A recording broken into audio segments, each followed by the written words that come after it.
Olá pessoal, tudo bem? Hoje eu estou aqui para mostrar um livro diferente. Sempre eu vou trazer aqui livros aqui do nosso acervo, da biblioteca do Instituto São Paulo Antiga, e que tratam de assuntos às vezes relacionados à história de São Paulo, às vezes relacionados à história do Brasil, mas também abordando assuntos como literatura, arte e até curiosidades. Hoje eu vou mostrar para vocês dois livros, são dois livros bem interessantes porque são pouco conhecidos hoje em dia, mas eram bastante comuns entre o final do século XIX e o início do século XX. São os livros das noivas. Você já ouviu falar? Bom, o livro das noivas nada mais, nada menos é que um livro para ensinar noivas a serem noivas. Vou pegar para vocês. Eu tenho dois exemplares aqui diferentes, um do século XIX, outro do século XX. Esse aqui, se não me engano, é do século XIX, que eram feitos para que as noivas tivessem orientação de quando elas fossem casar. Então, esses livros geralmente eram dados por madrinhas, às vezes pelas mães, né, com o objetivo de que as noivas aprendessem como que era ser a esposa naquele momento. Obviamente que esses livros hoje em dia só servem para cunho histórico, para você estudar, porque é altamente inapropriado para os dias de hoje. Mas eu vou mostrar para vocês algumas coisas interessantes que tem nesses livros. Esse aqui, que ainda tem a capa, os dois foram restaurados, estavam em péssimo estado de conservação. Esse aqui é da década de 30. E aqui, curiosamente, está o nome das pessoas que casaram e usaram esse livro. Vou até ver aqui qual é o nome da noiva. Eles se casaram em 15 de outubro de 1930, às 18 horas. O nome das noivas é Jovina de Souza Lacerda e o nome do noivo, Paulo Gomes Pinheiro Machado. Esse é o livro do século XX, 1930, foi o casamento, então o livro é mais ou menos 1919. E o outro livro, esse aqui bem antigão, olha, não dá nem para ver direito, né? Não tinha mais as capas. Ele tem uma dedicatória de 1896. Vou mostrar alguma curiosidade desse livro para vocês verem. É bem interessante. Olha, eu vou abrir aqui numa página onde diz a cozinha. Olha só, aqui a cozinha. E aqui está dizendo: é da cozinha que muitas vezes depende a felicidade do homem. Todos concordarão com isso, quando se lembrarem de que ela é o laboratório da casa, onde um químico desajeitado e ignorante, sob um avental, um boné e a denominação de cozinheiro, pode à vontade, na maior boa-fé, estragar-nos a alegria, o bom humor, afugentando a nossa adorada saúde à força de tubos apimentados e complicadíssimos, ou que ainda é pior, pela falta de asseio. Então aqui ele vai dar dica de você ter uma cozinha limpa, de como você deve preparar a alimentação.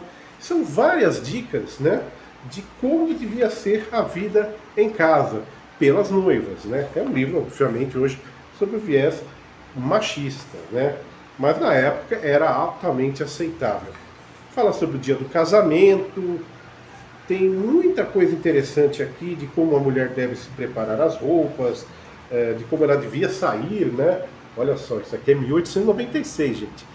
Como ela deveria sair na rua e tudo mais. É muito legal. Esses livros estão aqui disponíveis para consulta, quem quiser vir na Biblioteca de São Paulo Antiga. É muito interessante. O mais legal mesmo que eu gostei é o livro mais novo, porque tem os dados do noivo, eles foram preenchidos. Eles se casaram, olha aqui, ó. Vou tentar ver. No dia 15 de outubro de 1930, às 18 horas. E onde foi o casamento? Vamos ver se eu descubro aqui. Ribeirão Preto. Cartório a domicílio, ou seja, o juiz de paz foi lá. E está até aqui o nome do juiz de casamento, ó, Vitor Rebouças. Não diz a igreja onde é, mas não, está aqui, ó.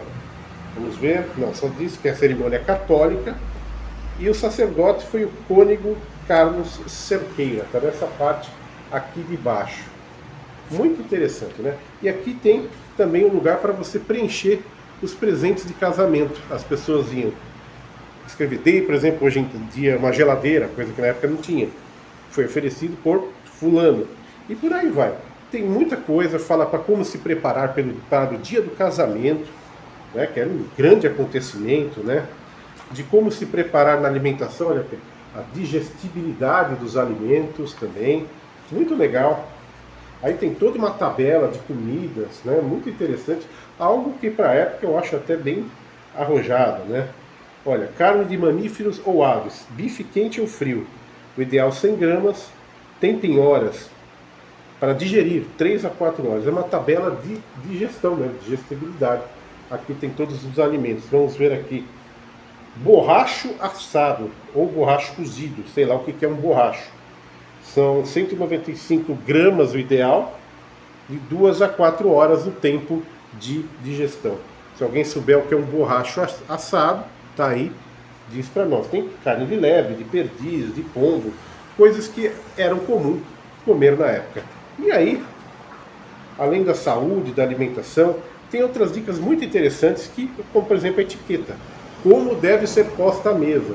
Hoje muita gente come de frente da televisão, não deve imaginar como é que se era naquela época. As etiquetas, os talheres de prata, que era algo muito interessante na época. E aqui também, a maneira correta de sentar à mesa, o uso do guardanapo, hein, gente? Nada de enxugar a boca na toalha, hein? Nós vamos ver aqui, maneira correta de sentar à mesa. A melhor posição é a direita, nem relaxada, nem curvada, para diante enquanto se come. O assento próximo demais atira os ombros para trás.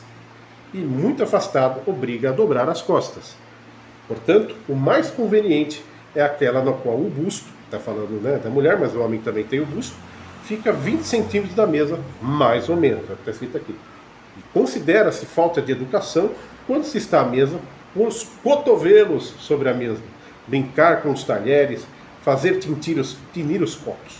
Quando as mãos não estiverem ocupadas, devem conservar-se no regaço, pois não há maior indício de má educação do que apoiar-se na mesa. Não está usando mesa para baixo. E hoje em dia tem uma coisa muito feia, né? As pessoas comem de chapéu na mesa, que na época era um horror, né? E aqui fala sobre o uso do garfo e faca, o uso da colher, comer lento e silencioso, o ideal sempre é comer devagar, e por aí vai. E o que mais temos aqui? Limpeza de utensílios de alumínio, limpeza dos objetos de prata, numa época que tinha muitos talheres de prata, e o uso, né, de ingredientes para fazer pão de nozes, biscoitos, tem tudo aqui, as receitas mais comuns do dia a dia. Então esses aqui, tem muitas receitas inclusive no livro, são livros que diziam como a noiva deveria se portar. É claro, você deve estar pensando, mas e o noivo? Praticamente não tem obrigação aqui para o noivo, só para as noivas, mas as dicas de alimentação, de como se postar à mesa, tudo isso servia, obviamente, para os dois. Mas é uma prova que hoje, né, a sociedade, nesse aspecto, evoluiu muito. Na época era muito complicado, você tinha que estudar aí como ser noiva, depois você ainda ia fazer coisas como corte e costura e coisas assim. Então é isso aí, são 2 livros, o mais antigo é esse aqui o português ainda é um tanto quanto diferente do português atual, preferi falar dos outros, mas basicamente falam as mesmas coisas de como é a vida da noiva, do noivo, como se preparar para o casamento, como é a vida de casal. E esse aqui é escrito pela Júlia Lopes de Almeida, o outro não tem autor, provavelmente era um livro feito por uma editora, e aí deve seguem o mesmo padrão desses livros. Tem uma parte muito interessante aqui, é saber ser pobre, olha só. Deveria haver um livro, A Ciência da Vida, que ensinasse toda a gente, sem exceção de fortuna ou de classe, a maneira de ser pobre. A necessidade é o melhor mestre, afirma o povo. Mas é em casa que as frases, vamos ver aqui, mais consagradas falham. E em que mesmo a sabedoria dos velhos conceitos e provérbios fica comprometida. Interessante, são pontos de vista bem diferentes, né, dos dias de hoje. Então é isso, pessoal. Hoje eu trouxe para vocês esses 2 livros aqui, o livro das noivas, a versão de 1895, usado em 1896, e esse livro que foi usado, desculpem pelo som aí afora, usado em 1930 no casamento em Ribeirão Preto, mas que pela data ele deve ser de 28, 29. Gostou? Tem mais curiosidades? Quer saber sobre outros livros que nós temos aqui? Mande uma mensagem e estarei disposto aí a mostrar aos poucos tudo que tem aqui na nossa biblioteca, tá bom? Muito obrigado, valeu, até o próximo vídeo.